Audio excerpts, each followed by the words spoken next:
What is going on, guys? It is Wrestlelamia here, back with some more news. Now join us now as Wrestlelamia looks at the wildest news stories and rumors you need to know, including SmackDown's ratings, Roman Reigns' secret pad, Konnan's SmackDown on the street, the origins of the D-Generation X name, Charlotte's puzzling comments regarding Kairi Sane, a sneak peek at Liv Morgan's new look, Martha Hart grants a rare interview for an Owen Hart documentary, and Bray Wyatt breaks character to send an important message.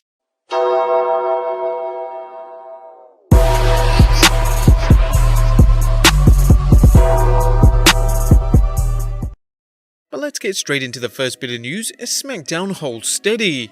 The ratings are in for the 17th January edition of Friday Night SmackDown, and the Blue brand managed to hold steady, improving slightly from the previous week's show. The Wrestling Observer Figure 4 Online's Paul Fontaine reports that SmackDown averaged 2.58 million viewers. This is up 3% from last week. If you want to know about the all-important demos, SmackDown averaged a 0.5 rating in the 18 to 34 demographic, which was even with last week. It was up 7% in the 18 to 49 with a 0.8 rating, the best number in that category since November 8th.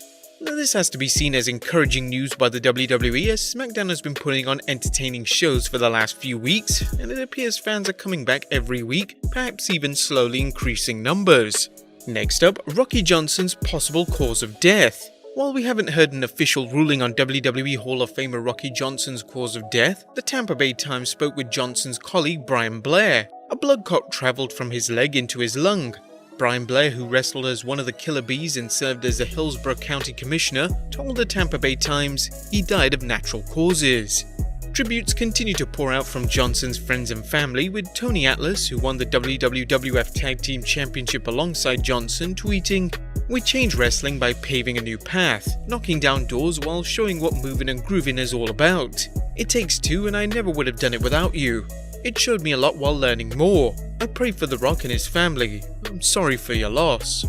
Next up, Roman Reigns explains the pad that he uses at the entrance. Now if you're wondering why Roman Reigns has been using a pad when he slams his fist into the entrance ramp every week, some have suggested the pad ignites the pyro for him. However, the big dog explained on Twitter, "Nothing to explain, Nick, it's a little piece of pad so I don't break my hand on steel grate. I gotta perform like 48 weeks a year, man, so that would be stupid. It would be like headbutting a door before my match level of stupid. Anyway, have a good day, Nick."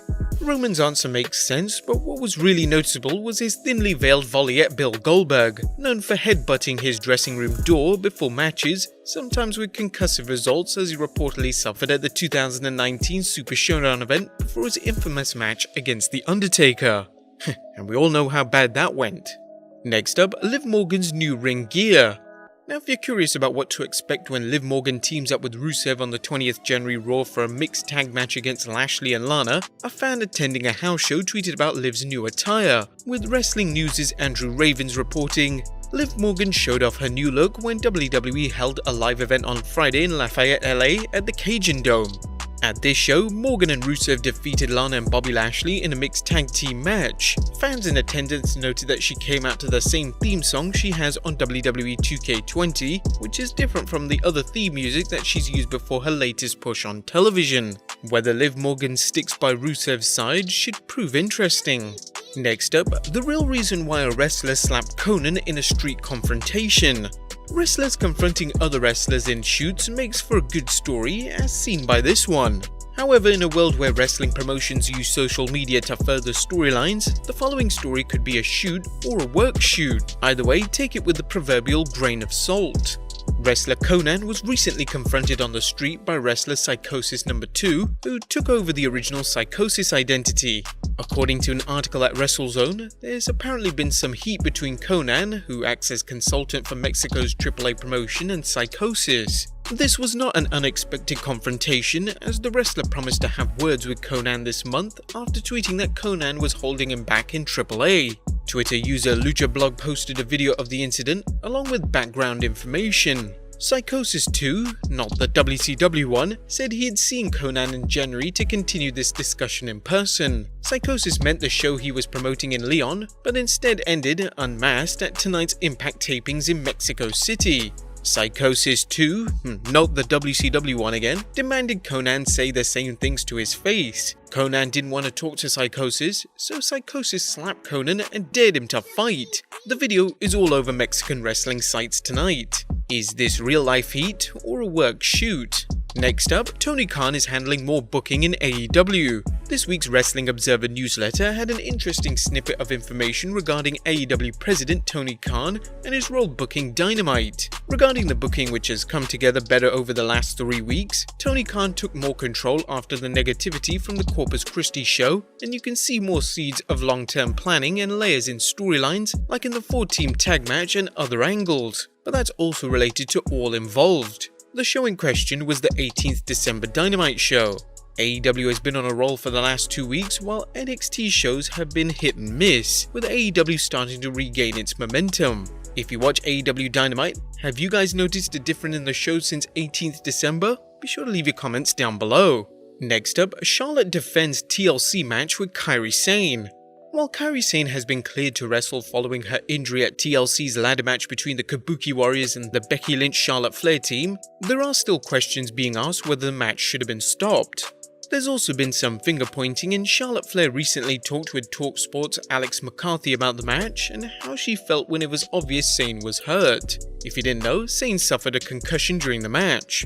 I guess everyone how they felt afterwards is what made them feel different. In the moment, it was more it's a tough spot. It's the main event of a brutal pay-per-view and everyone has already seen tables, ladders and chairs. It's feeding off the crowd, going with the crowd and feeding off their reactions. So I didn't really think anything until after. Obviously Kairi was hurt, but in the match, I'm just thinking, how do we keep the people invested? Her comments are quite puzzling because they sound like she was more concerned with the match than she was with Sane's health. What do you guys think? Should the match have been stopped? Should Charlotte have put Sane first before the match? Next up, an update on Mike Kanellis. As we noted in our last news video, Mike Kanellis worked his first match since asking for his WWE release, and now it appears he may be in a new tag team. PW Insider's Mike Johnson is reporting that Tony Nese and Mike Kanellis are teaming on this weekend's WWE NXT live events as a test run for a potential team that could be used regularly on WWE NXT television. The duo teamed last night in Melbourne, Florida, defeating Nico Gorelli and Mohammed. Could this be the start of something special for both Kanellis and Nese in NXT? Next up, a former superstar is now a new agent.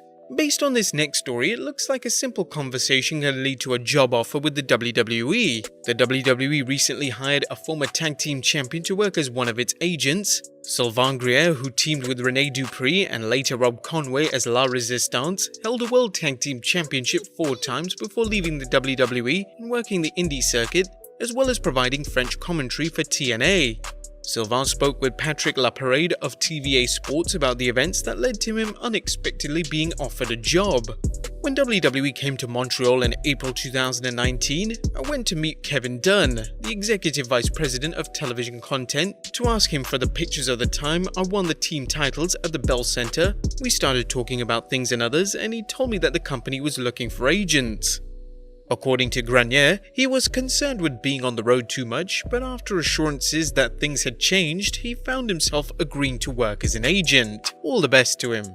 Next up, Martha Hart grants a rare interview for an Owen Hart documentary. Now, it's been almost 21 years since the wrestling world witnessed one of the most tragic incidents in history, that being the death of the King of Hearts Owen Hart at the Over the Edge pay-per-view. Even with so many years passing by, Martha has still not granted WWE to use his name and likeness to anything WWE related. In fact, she filed a lawsuit against WWE for the Owen Hart WWE DVD, claiming deceptive business practices and not paying royalties to Owen's estate. She has also not given her permission to induct Owen Hart into the WWE Hall of Fame, something Brother Brett feels Martha needs to get over and honor Owen with an induction. Despite backlash from Brother Brett as well as wrestling fans, Martha has kept to her word, but has now agreed to a rare interview with Vice Media's documentary series, The Dark Side of the Ring. The Owen Hart Foundation posted, New York's Vice Media flew to Calgary to film Owen Hart Foundation members Dr. Martha Hart, Virginia Xavier, Tammy Christopher, and Athena Hart for the upcoming Dark Side of the Ring series airing this spring on Crave Television in Canada. It'll be interesting to hear Martha's comments on the tragedy. But is it time for Martha to put her feelings aside and have Owen be inducted into the WWE Hall of Fame?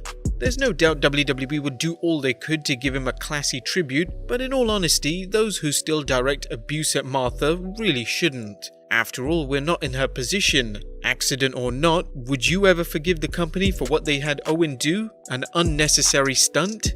And lastly, Bray Wyatt breaks character to send an important message.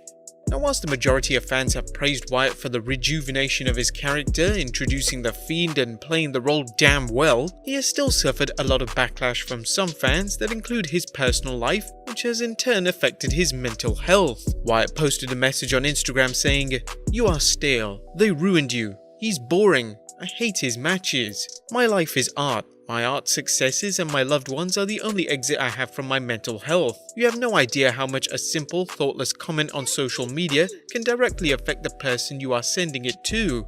With great power comes great responsibility. The negativity in our world is astonishing, and mental health is at an all-time decline.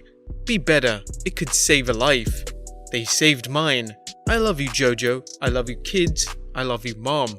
While social media has many positive messages, there are a lot of negative ones too. So if you're willing to post something negative that may hurt that person's feelings, maybe think twice.